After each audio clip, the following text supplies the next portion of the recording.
So we're just going to have a look at the aquaracer with the caliber 5 movements inside these ones.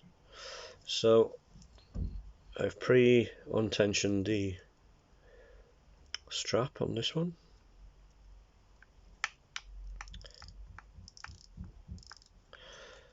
And we'll give her a clean afterwards.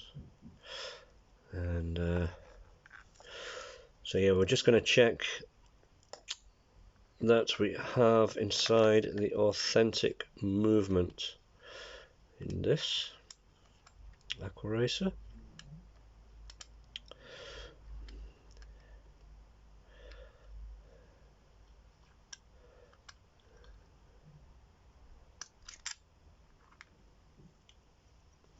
And try and get a close-up shot of this.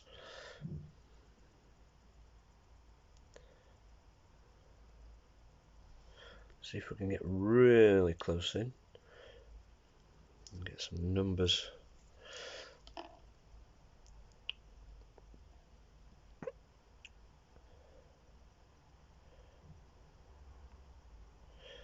Recorded there.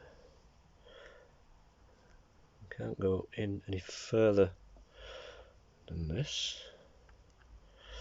It is an automatic watch, so it is powered by the wrist movement. They are very delicate.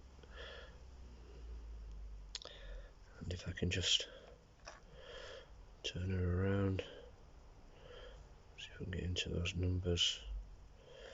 No, it doesn't macro deep enough.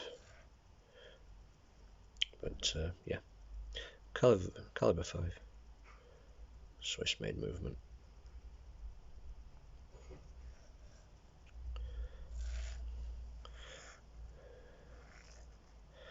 And we'll just reseal that right now and repressure test that.